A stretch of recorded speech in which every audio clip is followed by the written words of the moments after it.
This episode is brought to you by LifeLock. The holidays mean more travel, more shopping, more time online, and more personal info in places that could expose you to identity theft. That's why LifeLock monitors millions of data points every second. If your identity is stolen, their US-based restoration specialist will fix it, guaranteed or your money back. Get more holiday fun and less holiday worry with LifeLock. Save up to 40% your first year. Visit LifeLock.com/podcast. Terms apply.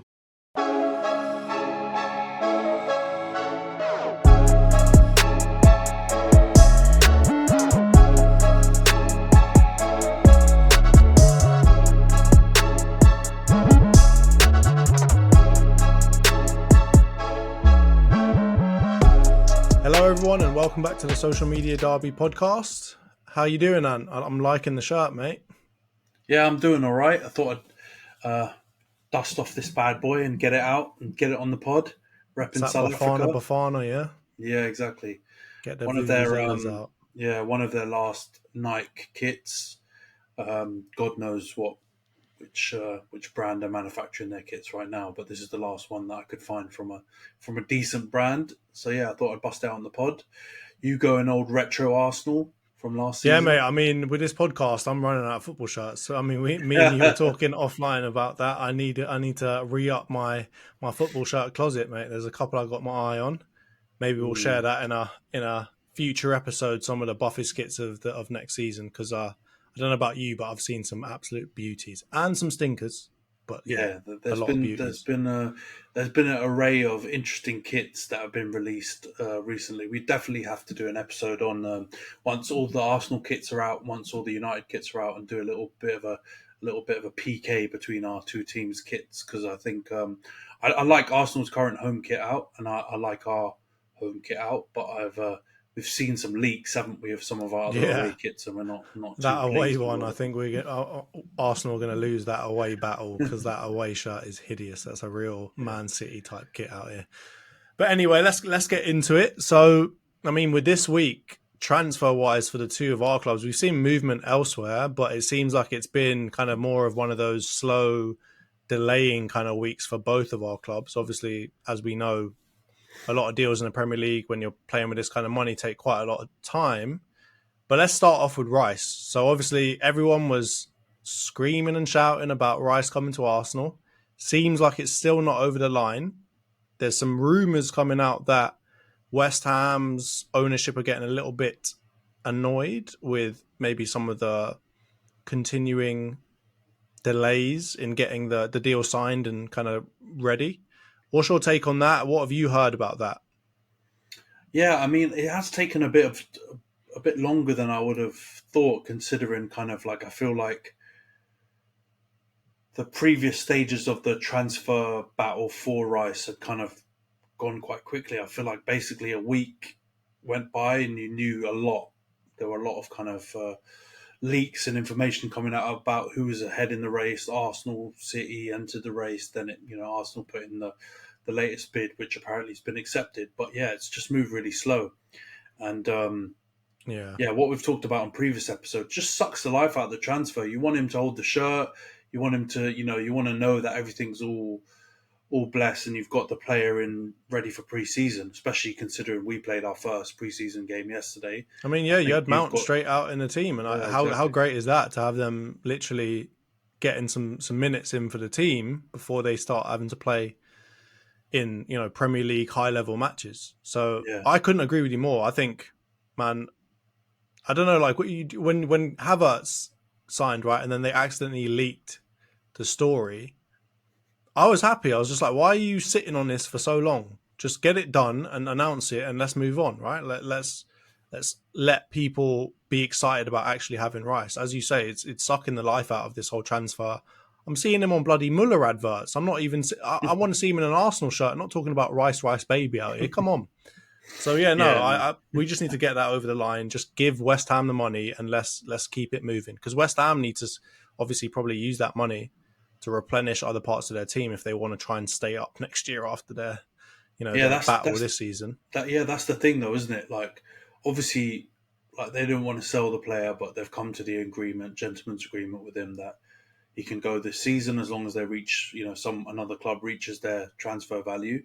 That's been done, and now you'd imagine they just want to crack on and just start actually buying players to fill that void, because they probably need a couple players, or they want to spread their bets on at least two, you'd think, to cover that big hole in their team that he's kind of been filling up until this last season. So it's and not it looks ideal. like Skamaka's leaving, or there's some rumours about that. So they've got some other positions they need to replenish too, and I'm sure they want that money as soon as they can get it, right?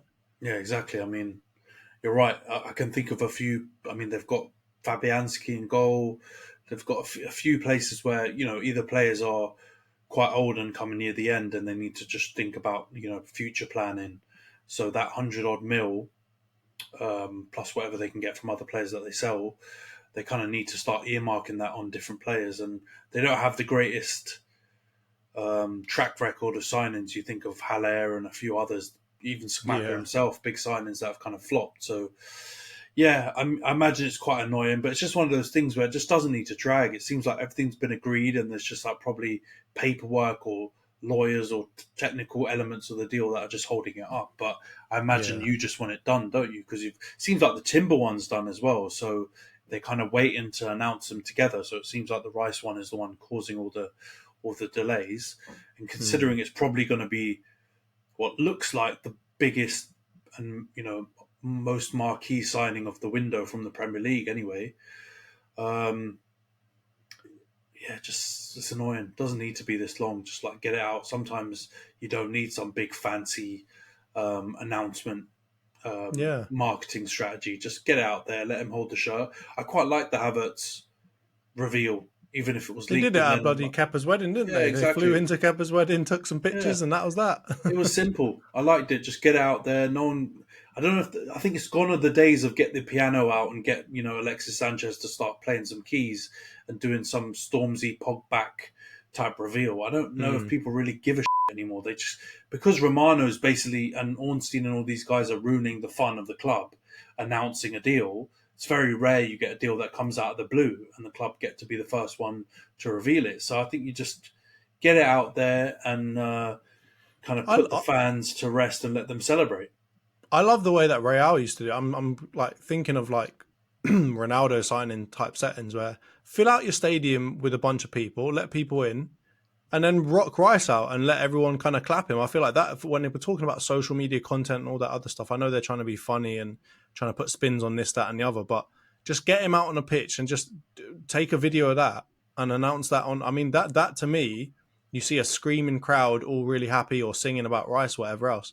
That's enough. That is like the glory day that I need. I don't need all of this other rubbish. Like if they come out with some corny rubbish about maybe this Muller Rice type thing or something like that, I'm gonna be livid.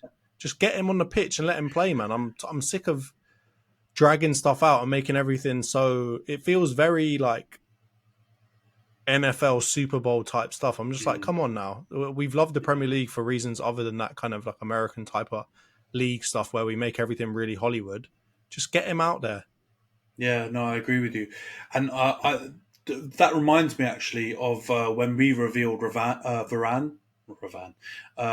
Because, I think we just like basically Romano announced it. Everyone knew kind of already that was done.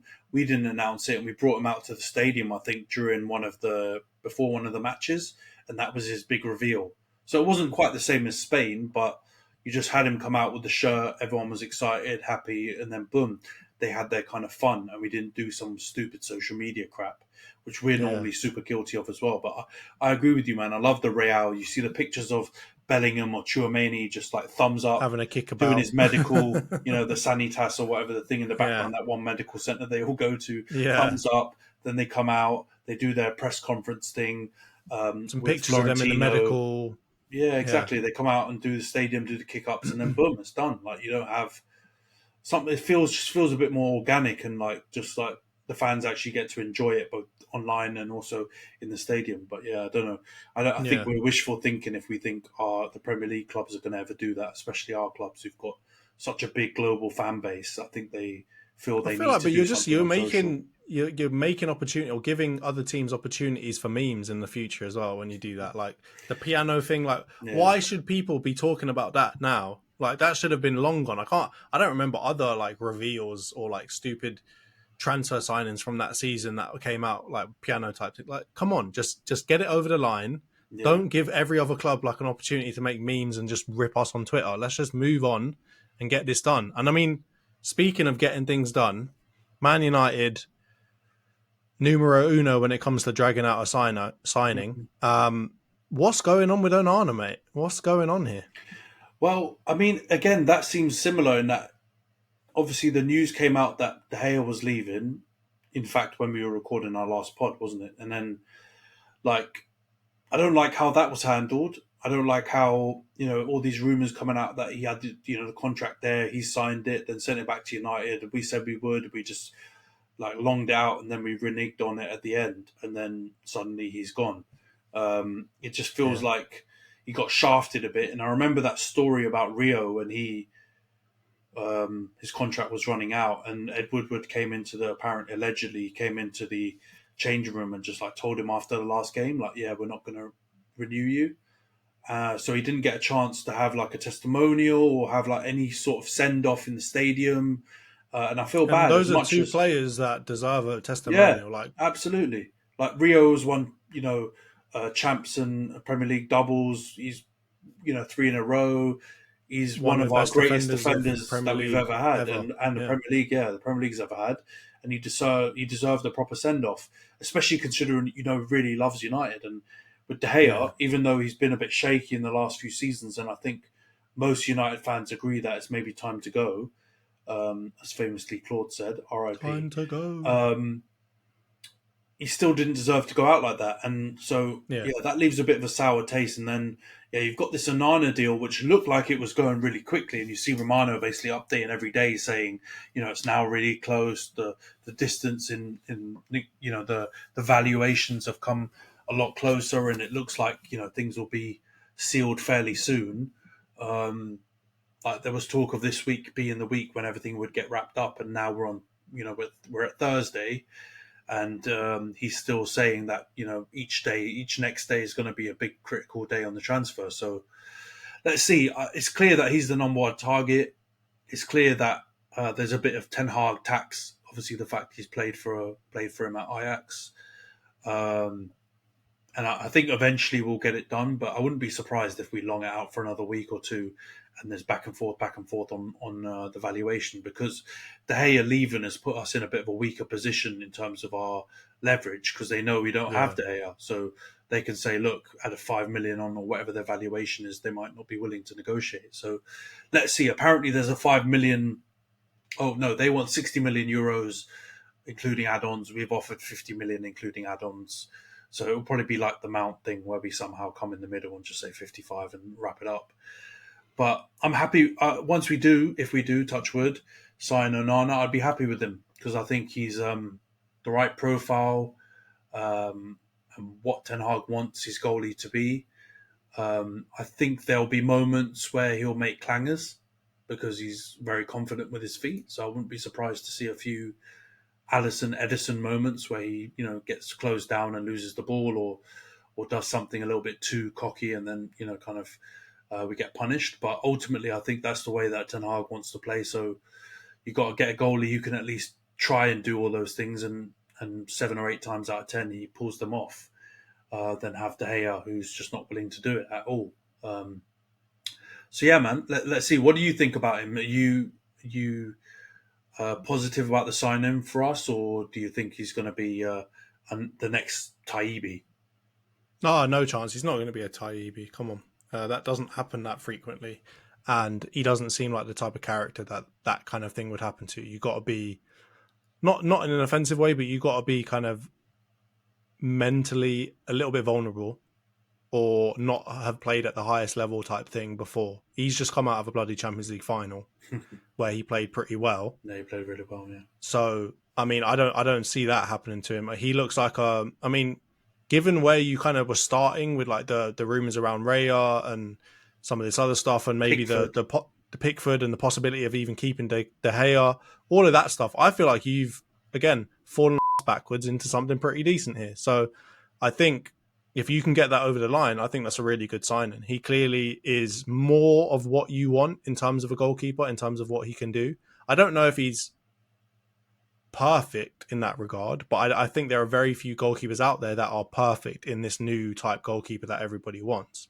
But I think he's a good middle ground in terms of shot stopping, distribution, someone who's got some stature in the goal, commanding. I feel like if I'm a centre back in your team, if I'm anyone in the defence, that's the kind of goalkeeper I want behind me. Right? I want someone big, commanding, somewhat intimidating. That's the kind of goalkeepers you guys have typically had, right? Like you look at like the Schmeichel type, Van der Sar. These were gigantic dons, right? They weren't.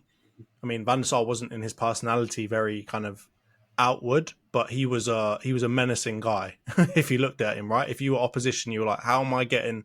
If you're running up to a penalty, how am I getting the bloody ball past him? So I think Onana is a great signing for you guys. I don't like the way that you handled the De Gea thing. I mean, I'm hearing all kinds of stuff, though, about how maybe De Gea also delayed before he signed it as well. So maybe there's kind of a little bit of blame to go around, but I definitely just don't think it was handled in a great way. But I think, again, like I was saying on the pod last week, I don't think that people are saying like, oh, Ten Hag's the reason why. So I think, again, I don't think it's going to have too much of an impact on how people view you as a club, or at least how people view you from Ten Hag down. There probably are still obviously questions around the ownership and all of that, and it's a really good way to deflect any bad faith or anything like that in terms of how you're behaving now. It's really easy to just deflect that onto the Glazers, right? So I think from that perspective, you're still covered as well. So generally speaking, I think it's a good sign-in. I think you guys need to just, again, like Rice, right? You need to just get it over the line as quickly as you can. It seems like you definitely have other business that you want to be doing and that you need. So in for the sake of that, get it over and done with, and let's move on to Højlund or whoever else you're going after, right? I agree, man. That makes sense. I think he's the just to go back on the profile, I agree with you, man. I think there's only 2 or 3 goalies out there available that can play that style to a higher level.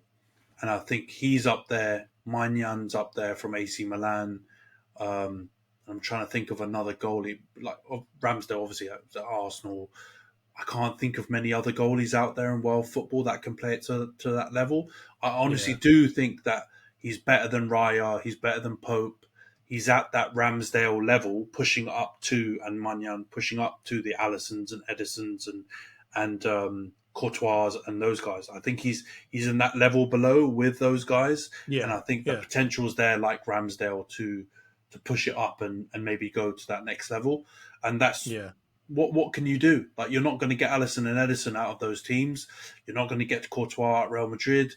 You're not going to get some of the other players that are on that next level where he is. So I think he's the best of, like you said, the bunch of players that we've been linked with. So I'm really happy with it in the end. And I think let's just get it over the line. Obviously, this saga hasn't been going as long as the Rice one. So that's why I think that I'm a bit skeptical, and I think it will go for a bit longer because we very rarely get something done in a quickish time. And I think this kind of transfer rumour period's only been going for a couple of weeks, and we normally, average probably like 4 to 5 to 6 weeks for a deal. So we've probably still got a bit of legs left in it. But let's just get it over the line and move on to the other targets, which I'm sure I couldn't agree more.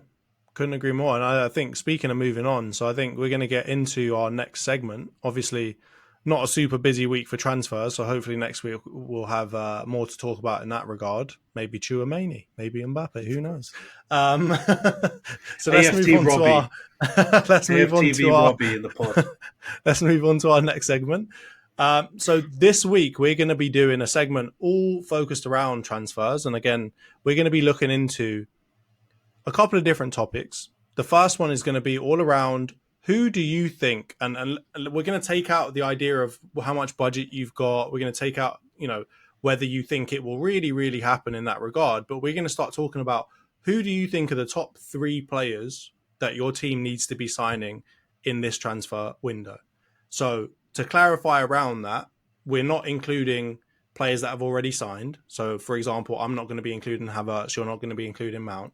We're also going to try and steer away from the players who are very, very close to signing. So again, in that case, I'm not going to be talking about Rice and might not be talking about Onana. Of course, we think we're going to operate under the assumption that they are done deals, touch wood, and that they will happen.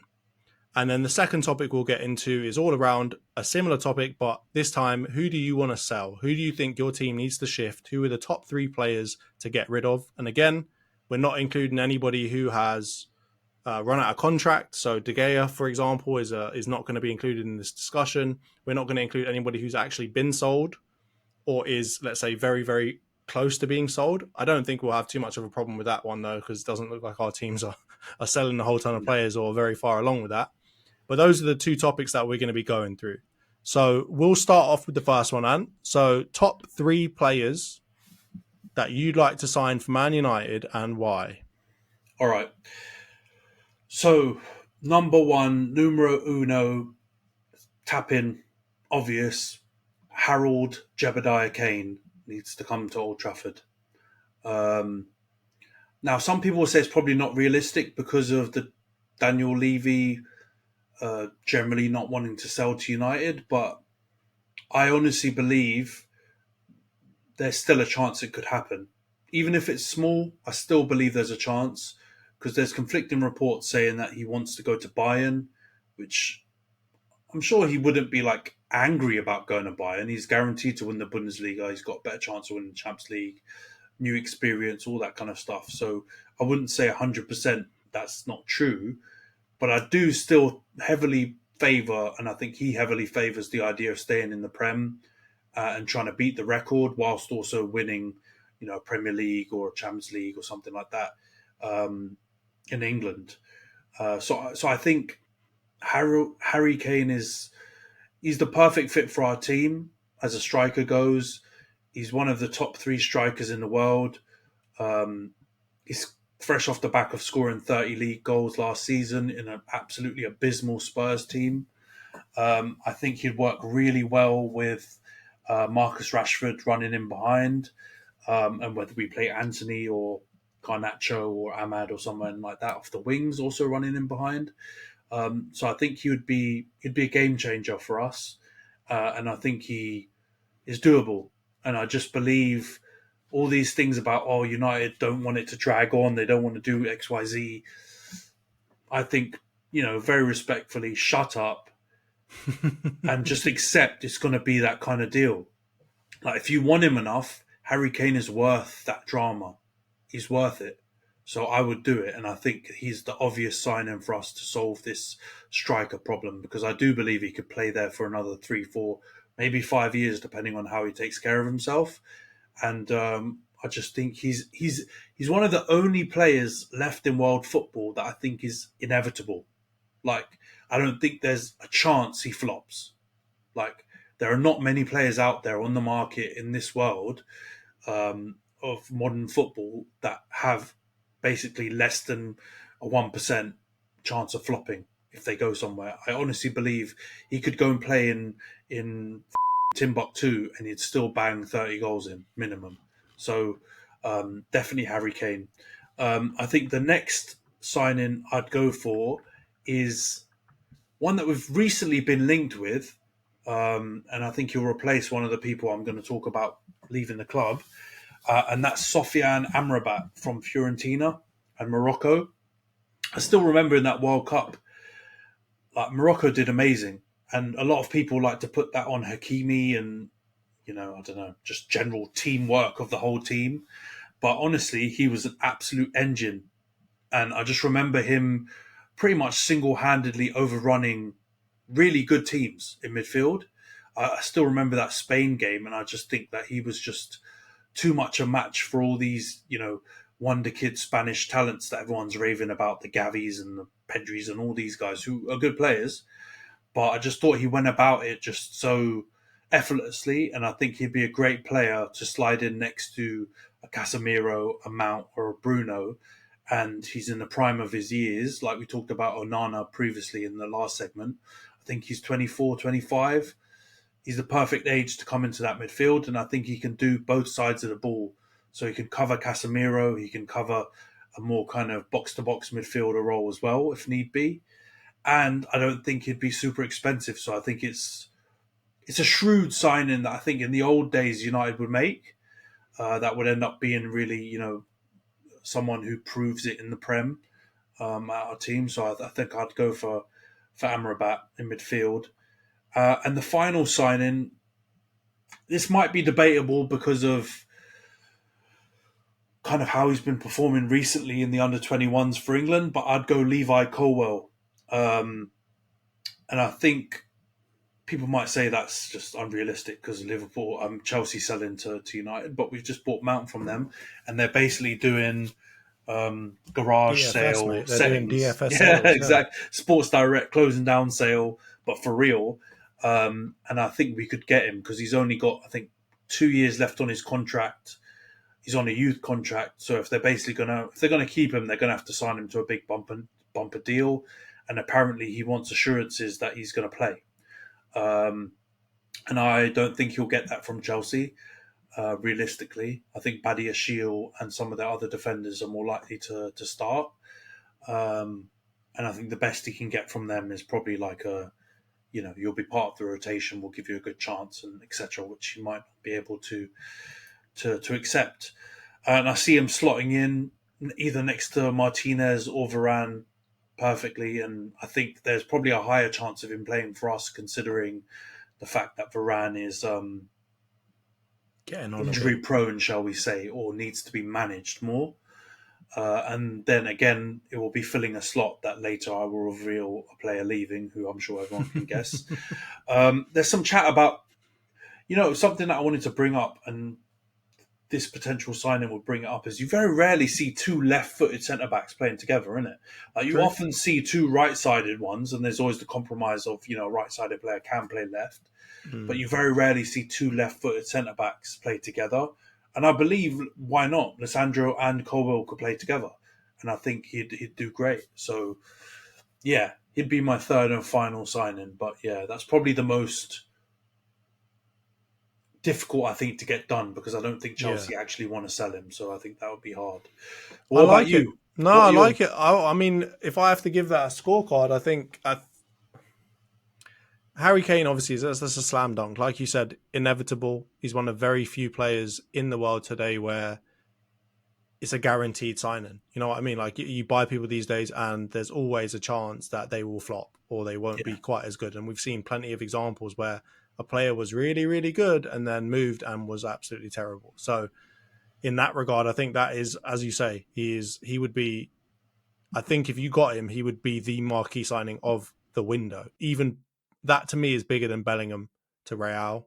It's bigger than Rice to Arsenal. That would be the marquee signing of the whole window. And there's a reason why. Mr. Harold Kane is, he's on smoke at all times. So I think, and again, like you said, he's perfect player for you. So I would give that one an A+, obviously. I think in terms of your other shout, who's your second shout, sorry? Amrabat. I think Amrabat he's a good signing. That would be a good signing. I think, how old is he? He's 24, like 25. mid-20s. Yeah. No, I nice think in that regard, then that's a good level of kind of experience mixed with, still some youth in his legs. And obviously, as you say, because he's an engine, that's more important, right? We've seen, like Kante, for example, when you're playing in that kind of position and you start getting on a bit, it gets really difficult to continue to run and to track down at that kind of pace. So I think if you could get him, that would be a good signing. I definitely think it's better than the Rabiot shouts or whatever were going on previously. So I think that's a good one. And the Levi Colwill, I mean, everything I hear about this guy, I haven't watched too much of him, but everything I hear about him is that he's the next big thing, and he'll sort you out for the next 10 years if you buy him. So I think that could be, again, I don't know how open Chelsea would be to selling him specifically, but at the end of the day, I think, like we were talking about, it looks like no one's off limits for Chelsea. I mean, a year ago, 2 years ago, would you have ever thought Mount would be leaving Chelsea? No he chance. was like the untouchable. So if he can leave, no one's safe. Anybody can get it, as they say. So, I mean, all in all, I think if you were to get those three signings, your team would be up there challenging for the title for sure. I think that would be a very formidable team to come up against Man City. And I think you'd have a really good shout of doing them in. So I think what's the overall scorecard you'd give me then? I'm gonna give you an A-. Fair enough. And the only reason I'm going to give you an A- is because of Amrabat. I think he can do better there. Obviously, again, you're trying to keep it realistic though, so I get that. But I'm going to give you an A- there. I think that could be. I mean, even then, I could say just to get Kane in general would be an A*, right? Just getting Kane. If you didn't get the other two, I'd still say it was an outstanding signing for you. So I'll give you an A-. There's always room to improve. And so with the Arsenal one, oh mate, I'm starting to doubt some of my choices here, but I'll leave that to you. So number one, I've gone for a striker. Now, a lot of Arsenal fans will tell you Gabby Jesus is, hero. He's best thing since sliced bread. He is a really, really good player, and I really, really like him. And I think that I'm not at all suggesting that he needs to leave. I'm not at all suggesting that he should be playing on the bench or anything. I just want a bit of competition for him. And I said this on the podcast last week. Arsenal need to be able to play different styles. And right now in our strike position, that's probably one of the big reasons why we can't play certain other styles. So I have gone for Chris Wood incoming. No, shut up. Lautaro Martinez from Inter. Okay. So I know, and people are probably going to shoot me down for this because he didn't have his season wasn't perfect. Let's put it that way. Was it the World Cup where he came back and he was just stinking the gaff up, or he was at the World Cup and stinking it up? So that's not great. But I think of the people around today who aren't on the absolute top level where you've got to pay 150 million for them, like Osherman or Kane or whatever else, I believe he is one of few kind of proven goal scorers that exist today in the world.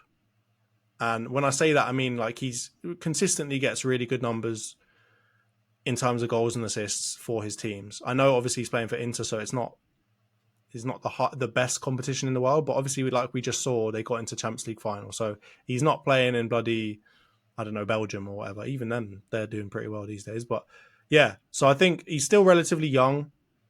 Inter, generally speaking, make really weird decisions in terms of transfers these days. So I feel like you could somehow sneak him out of Milan if you had to. They always seem like a team that is in need of money, even though I've heard that they actually don't need money. But I still think if we said, hey, here's a cheeky maybe 60, 70 million, whatever it is, I reckon they'd maybe give him to us. And I think 25, a different kind of player to Gabby Jesus. I think he's more clinical.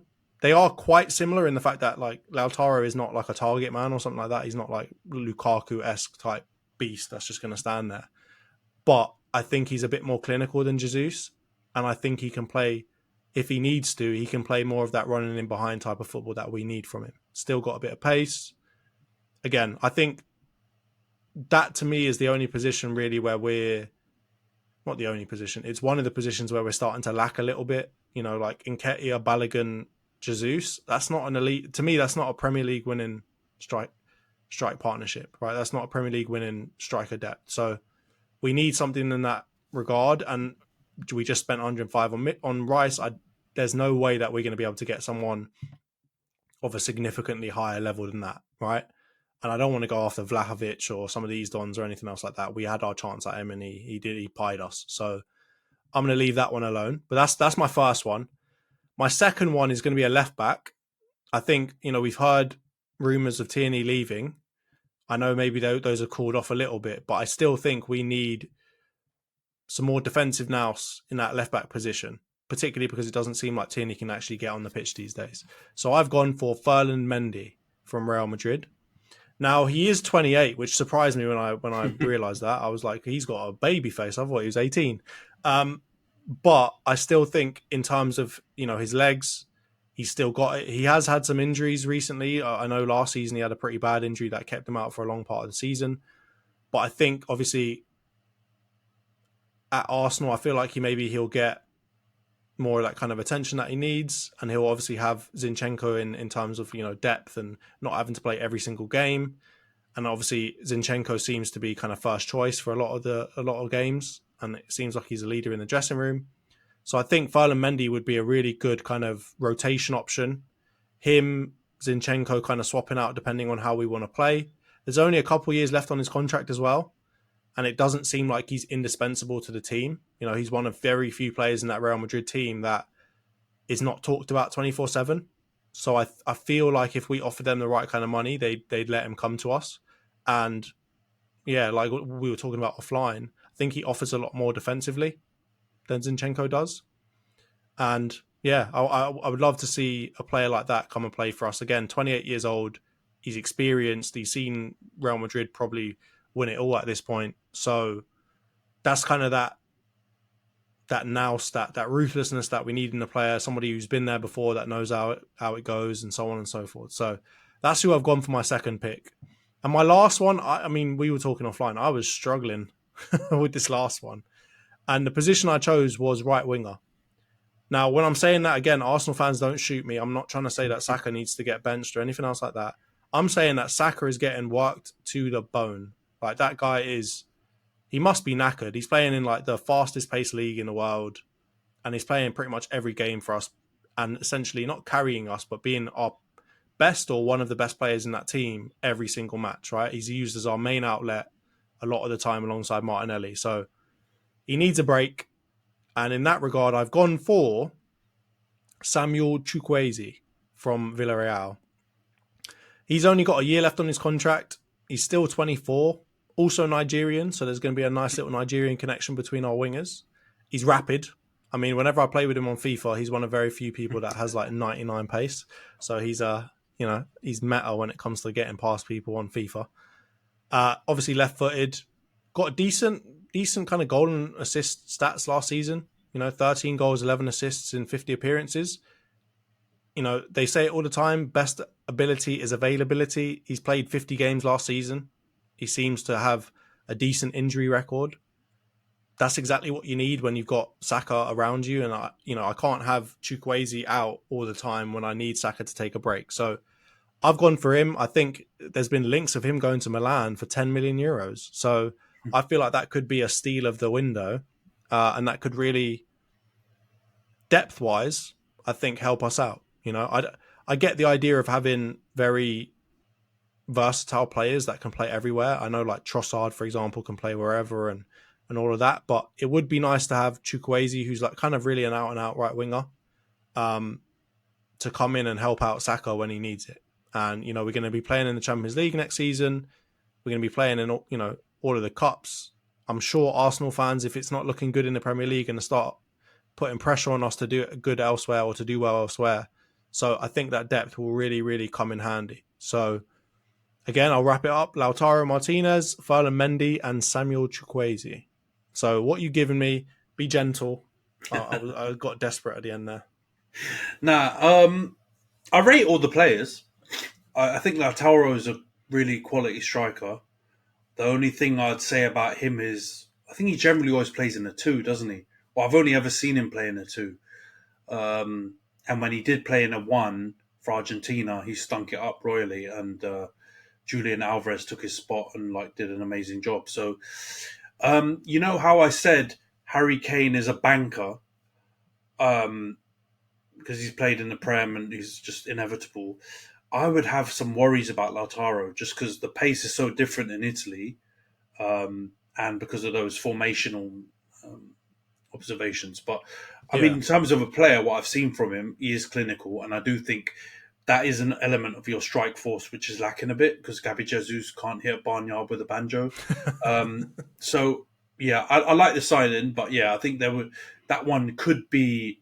That could go left if I'm thinking of if we want to again in terms of playing different styles, maybe that could be part of it, right? Yeah. The fact that he always plays in a 2, I'm thinking maybe push up Havertz a bit because he's a bit taller. He's not great in the air, but he's a bit taller. Because that's really what Lautaro really plays like, right? He's got Lukaku or Dzeko next to him, who literally Dzeko can't move. He's just stood there like per Mertesacker basically all the time and just heads balls on or whatever else. So I think. You could put Havertz maybe in there. I don't know if Havertz is going to be winning a lot in the air. You could even maybe think about playing Jesus in there because Jesus, for his size, does hold the ball in duels and stuff like that and aerial battles. So maybe that could be a way. That could be a if you're looking to play a two as a formational option, then I think it'd be great. I think it'd just be he'd need probably some time to get used to the Prem and the pace of it, but I think he'd be a really good signing. And I think if he's settled, he's been the closest player I've seen to Kun Aguero since, like, his low center of gravity, the way he plays, his finishing is kind of like deceptively clinical. Like he doesn't. When you look at Harry Kane, it looks like he's just a gunman. Like his foot. Yeah, no, just he like green times everything. Exactly. Like on pens on FIFA, he's literally green timing everything.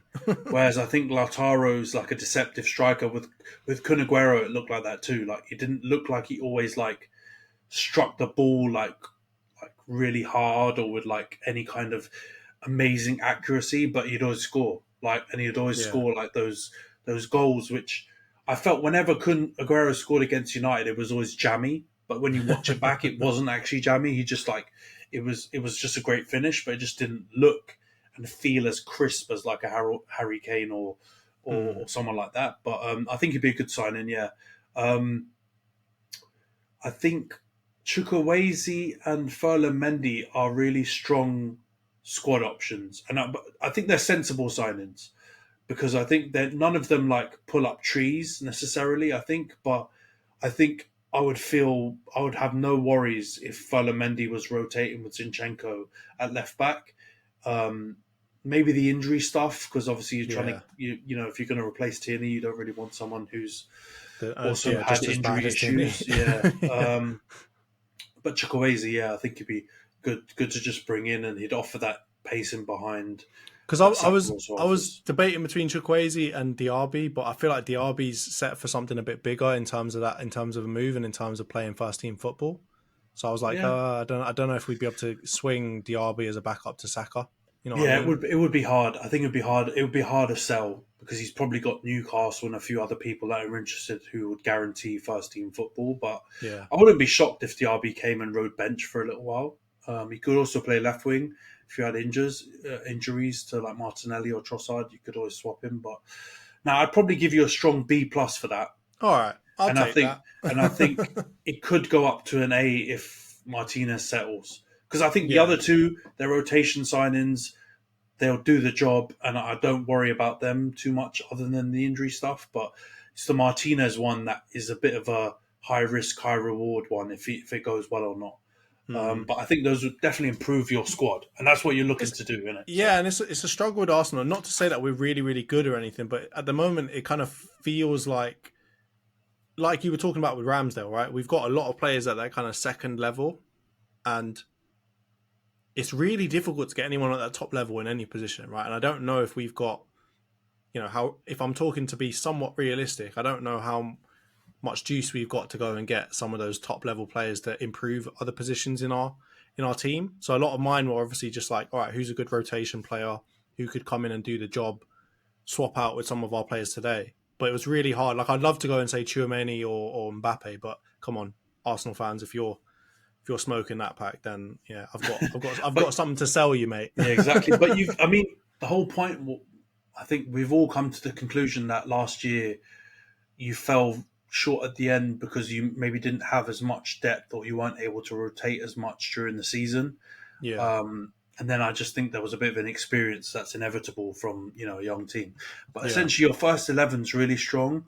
And if you lose Xhaka, which you have, if you lose, the guy who should not be named, DM, then you've got Rice already, so you don't need to worry about that. And apparently Havertz is going to take the Xhaka role. So that is your first 11.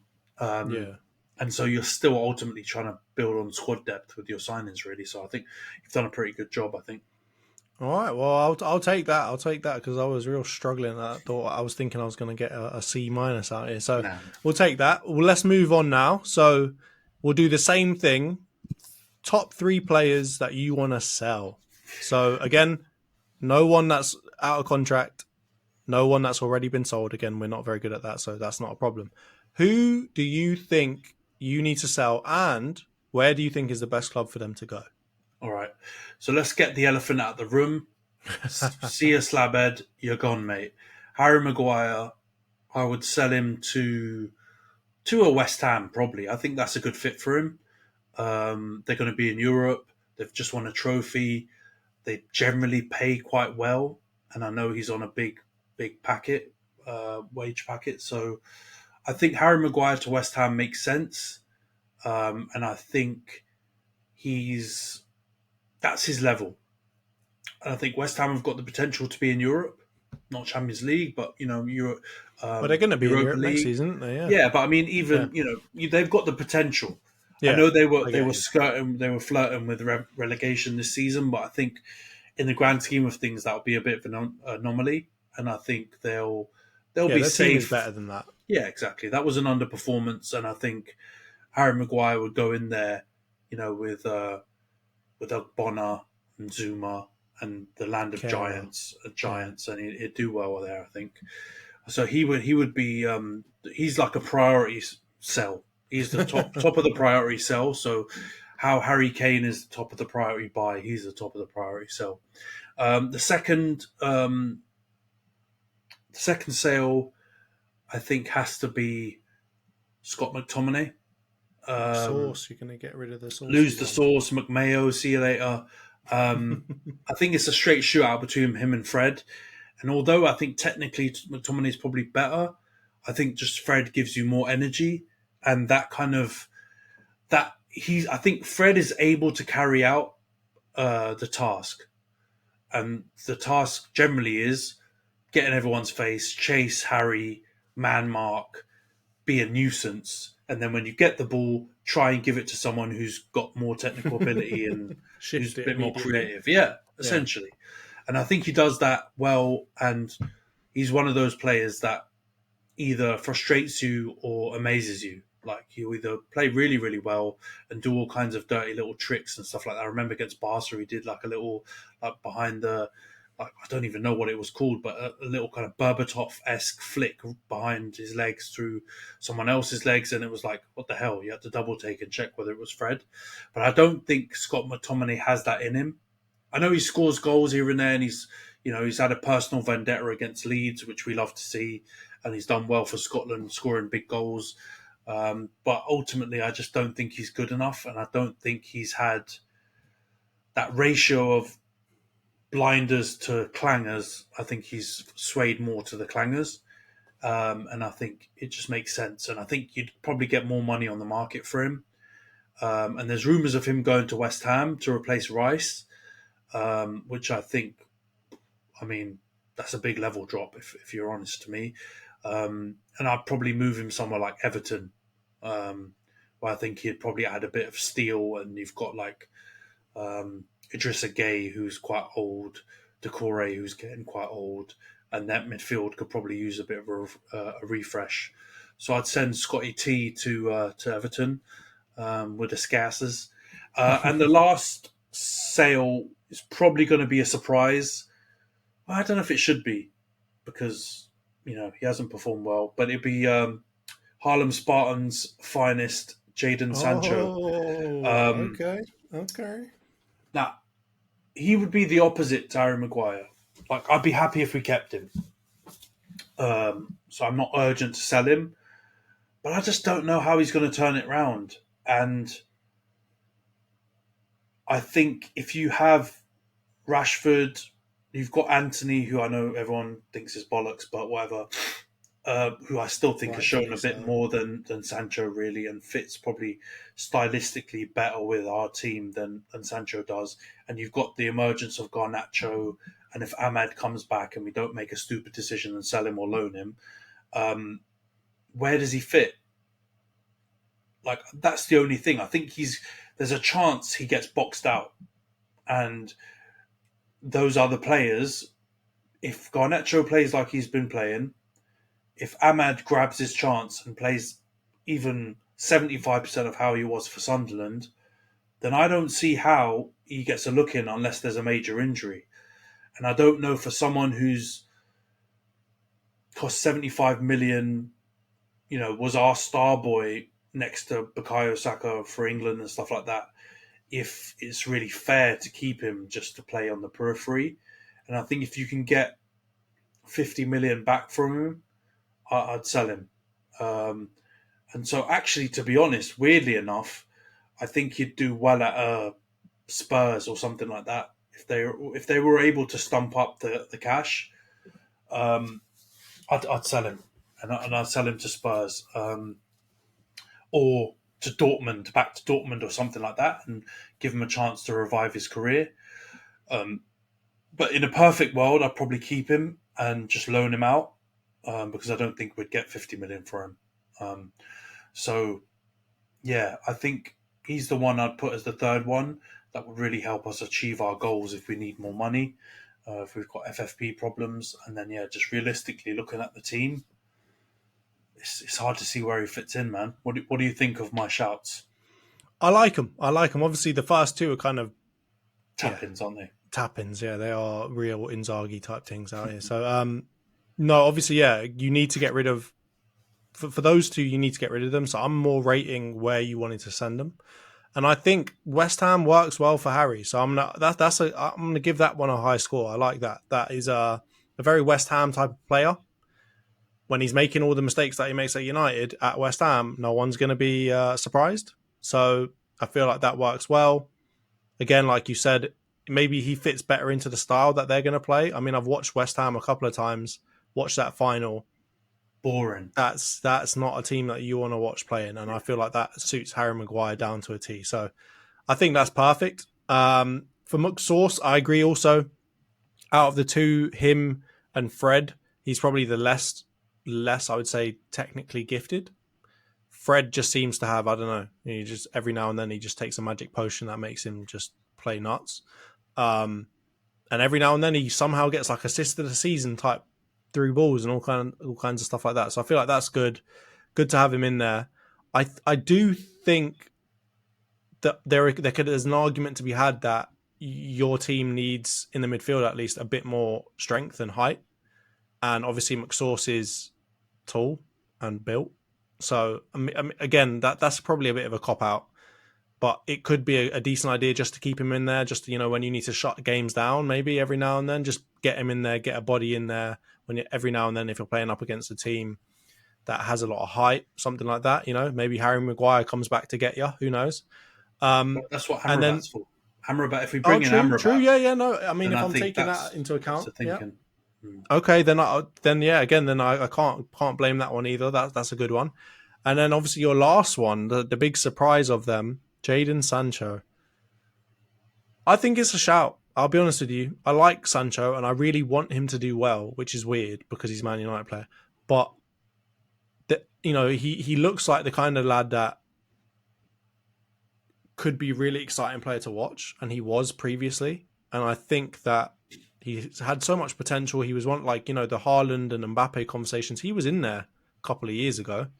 And now he's completely dropped out of it and no one's paying attention to him. And I mean, I just watched the Dele Alli interview with Gary Neville, and, the game ain't easy. And a lot of people that are coming from like difficult backgrounds come into the game, and it's not an easy game to play. The mental side of it is really tough, especially when you're a young English player playing at some of the biggest teams in England. So from that point of view, I would actually like to see him get to a club where there's a little bit less pressure and let him just play football. He looks like a guy that enjoys playing football, and let him get back to that. So I think that's a good shout to get rid of him. I'm kind of caught in two minds on the Spurs thing, though, because if you want to, I guess, yeah, you got no pressure because they stink. But who knows what they're going to play like at the moment, under big old Angie, as I call him. Who knows if he's going to fit into that style of play. So I would actually really, I like the Dortmund shout. I'd love to get him back to Dortmund. I think that would be great. So I'm going to give you an A- again. I'm going to give you an A- again, and I'm going to say that is because I feel like there is maybe one other player that I'd get rid of.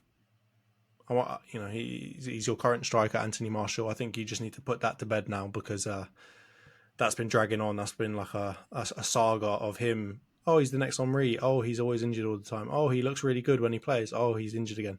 So I feel like that could be another good shout. But yeah, I'm going to give you an A-. I think you're doing really, really well here. And again, I think I'm going to stink up the gaff. So I've gone for number one, thou who shalt not be named, Mr. Thomas Partey. I'm sending him to PSG. And the reason I'm sending him to PSG, no, listen to me. So PSG are trying to build out this French contingent, right? That's what they've come out and said. I get that. So I get he's not in that mold. But that team needs strength. That team is weak. And they haven't got players in the centre of the park that are anywhere near imposing.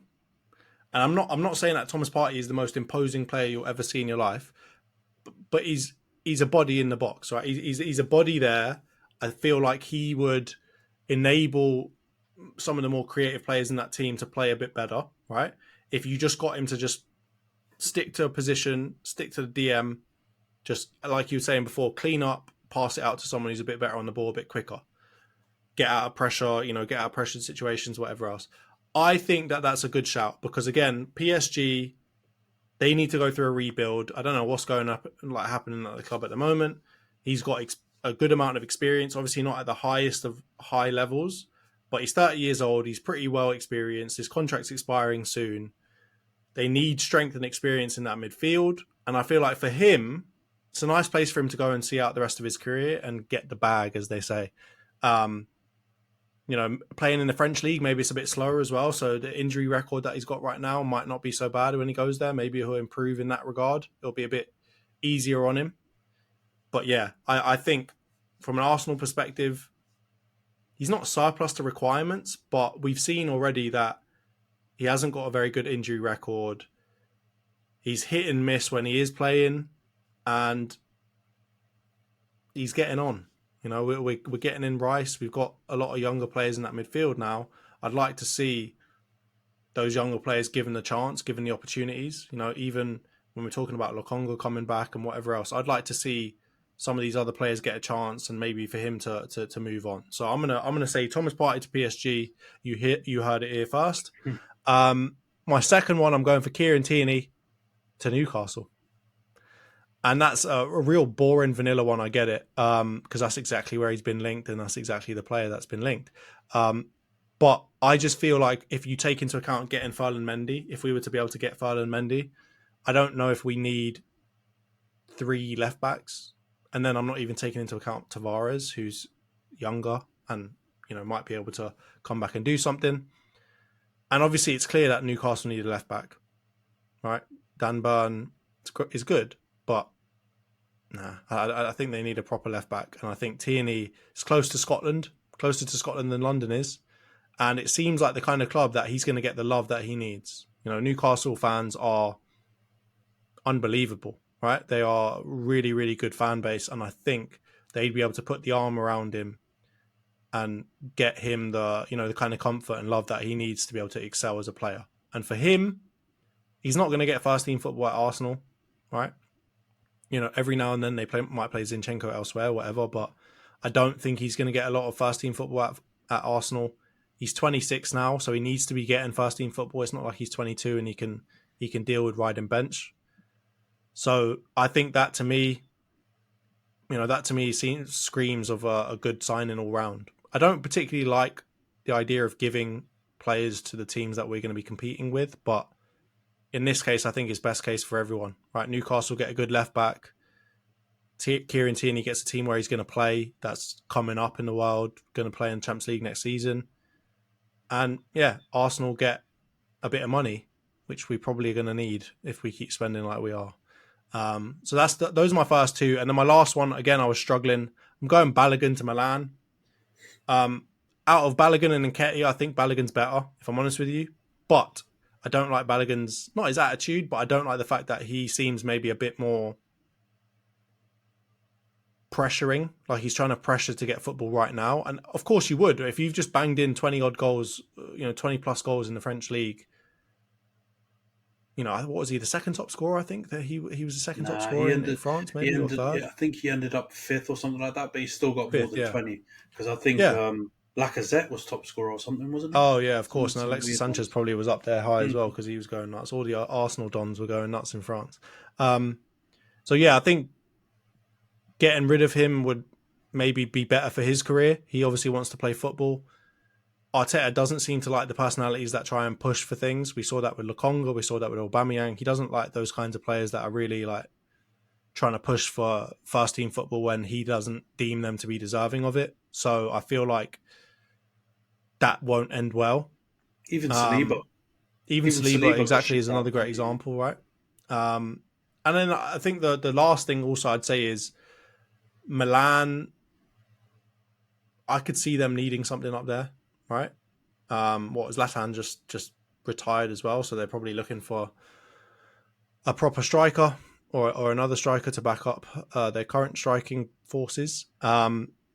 And then for Arsenal, I think out of him and Nketiah, he's got the bigger hype train right now, so you get more money for him. So from an Arsenal perspective, I think it's a good thing too. We could get a bit more money. What are they saying, like 30-ish million, right? Maybe.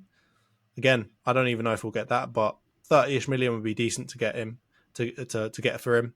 And yeah, I think for Milan, that's a fee that they can pay. And they'll be, again, Italian league just cleaning up all of the really good young English players. I guess he's not English, he's American, but the good young players from England, and then kind of turning them into stars. So those are my three: Thomas Partey to PSG, Kieran Tierney to Newcastle, and Folarin Balogun to Milan. What are you saying, mate? How bad have I done this time? Come on, break the news to me. It's a hard one because I think it seems like Partey is on the way out. That's all the rumblings, right? I don't know about the PSG shout because seems like he's more linked to like Saudi or something like that. I don't disagree that he'd be decent at PSG. I think they did sign that young Uruguayan Don Ugarte, who's a bit of a brick house, who I think they're aiming for him to be that kind of player. But in theory, I think he'd be good in that team, and they need more of those type of players and less of the big showy Galactico type players that they've gone for previously. So I wouldn't be mad at that. I imagine Partey in Paris though, and I think that he needs to go somewhere nice and quiet and out of the spotlight like Saudi, and just live a nice, good religious life and get away from some of the temptations. I think. So I worry about that from a lifestyle perspective in Paris. But nah, I'm not mad at that. I think that's if you get Rice. I know. There's there were the shouts of Partey being top best DM of the Prem and all that stuff, but I'd like to put on record that I never said that. Yeah, as well. Just thank God you yeah. didn't. But I think he was one of the best. But I still think there's arguments that Rice could become an upgrade on Partey in that position. Just even simply for the fact he's always available and he just gives you a score. A bit more mobile as well, isn't he? Doesn't fluctuate. I know Partey's had some really top performances, but at the back end of the season he had some really stinkers. And I don't think you get to see that of Rice. I feel like he's a solid 7 or 8 out of 10 every week, and that's what you kind of want of your DM. So I'm not mad at moving him on. Tierney, tap in. That's like the Maguire. McTominay makes sense. Get him out there. I think the Balogun one's interesting because I think it might be comparable to the Sancho one on my side, just in that you admitted like he looks like a really good player. Yeah. He could be your like Saliba in attack, like come from France and then come back and do really well for you. But unlike Saliba, who I think there was a bit of an opening in that position in the team, I don't know if there is up front. And as much as we question Gabby Jesus' output, the work he does for the team, I think Arteta loves him. And I think it would take one hell of an effort or a lot of luck for Balogun to get a chance there. And I think you're right. I don't think he's willing to wait around and see. I think there's a contract element in that too, isn't there? Where he like either got 1 or 2 years left. So you kind of need to make a decision now. I've been hearing and reading stuff about quotes of 40 to 50 million is the valuation you want for him. So that's really big money. It shows that you really rate him. If Milan is the destination, I think there's no chance in hell you'll get that. I think they've been haggling with Chelsea over 2 or 3 million on a like 20 million fee for Christian Pulisic. So I don't think the Italian clubs spend big anymore. So I think that would rule them out. So it would be a risky one. It'd be like us selling Sancho and then, he comes back and bites you in the arse and does a KDB, Salah turns into a superstar. I think Balogun has that potential. That's what people have been saying about him. So it would be a ballsy move to sell him, but I'm not mad at it. I think you're right. You get more money for him, and I think Nketiah just signed the big deal as a backup. Yeah, because we kind of that was my thinking. We kind of made the decision on Nketiah already, so it's kind of, it feels like if we hadn't made the decision on Nketiah yet, I'd obviously say sign Balogun on another contract and maybe shift Nketiah, but who knows? I feel like Nketiah hasn't had like a proper chance. I know he obviously came in when Jesus was injured, but maybe Nketiah will prove that wrong, and maybe he'll be the better of the two. But yeah, no, I agree. It was a difficult one, but it kind of felt like Arsenal have already made the decision, if that makes sense. It seems like you're resigned to it, doesn't it? So yeah. I would probably give you a strong A for that. Come on. I think that's a good 3 to sell. I think there's some that, like, I'll just you've been prefacing all of your controversial takes with "Don't come at me," but I have to run back the Sancho chat just for 1 second. In that, like, if it's a perfect world and we didn't have financial pressures and we were able to hold a 75 million pound player, and if we sold Ahmad or loaned Ahmad, I would definitely not sell Jadon. I'd keep him because I think he's. I don't want to be harsh on him, but if all those other elements fall into place, I think I wouldn't be absolutely livid if we sold him, and I think it would make sense to do that both for him and for us. That's the big thing. I think for him, I feel like for him, I don't know about you, but if this was Football Manager, I feel like he'd have a UNH next to his name. I feel like he isn't happy in the current predicament he's in, and it's not like United's fault necessarily, but I just feel like it would be the best thing for him to move out, get to a team where he can play regardless of how well he's playing, and just get some time. I feel like he's a little bit too old to loan out as well. I don't know if he's still in that range. I just think the Dortmund shout, I don't think they'll be able to pay us the P's up front, to be honest. So true. I think it would probably be a loan to buy on a larger fee or something like that later down the line. But yeah, just wanted to preface that because I don't think any of the other shouts have been super controversial, but I am a big Sancho fan, and that one hurts to say, but it's kind of one of those things. It just might not work out, and you got to make a tough decision now rather than watch him kind of deteriorate more potentially. But if he does stay this season and he doesn't, have some sort of redemption arc, then I think next season that becomes an easier decision the following season, I think. So, yeah. Yeah, and I mean, football's a business, right? You want to try and sell your assets when they're worth something. So if you keep on dragging it out with him and he's not looking good, that price is going to go down, right? The closer he gets to the end of his contract, the older he gets, the longer it's been since he's played well, the less money you're going to get from him. So it is a risk, from everything we've seen of him so far at United, or from most of what we've seen of him so far, it might not work out. So I think as a business, it might be the right decision to make for you and for him. It would just be the question of where's he going? Yeah.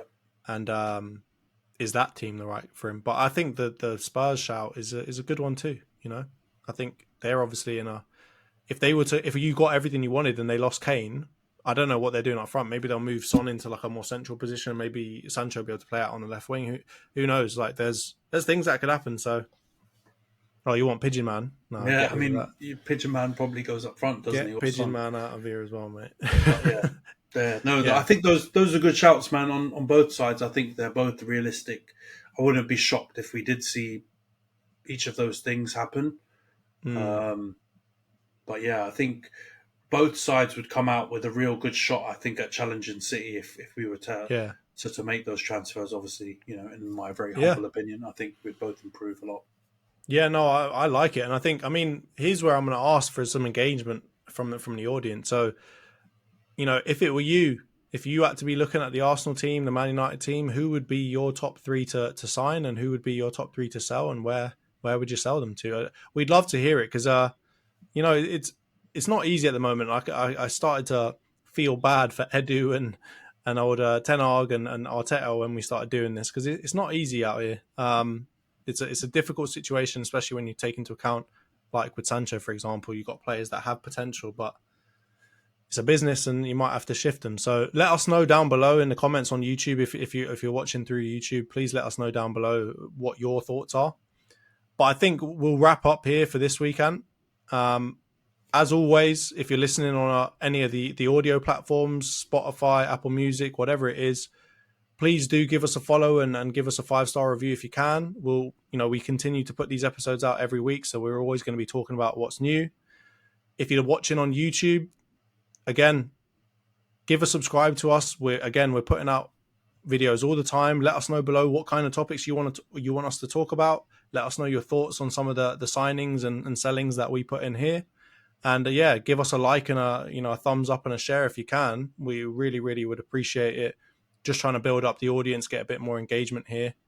I think once again, Ant, big thanks for your participation, and thanks for not giving me an F for everything, mate. I was tempted.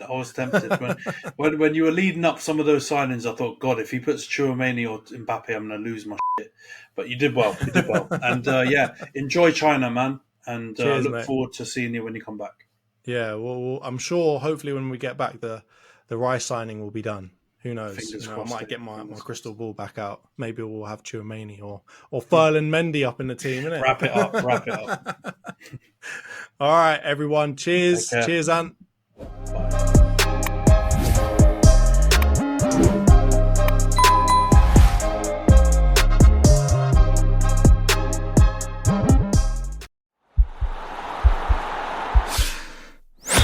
This podcast is part of the Sports Social Podcast Network.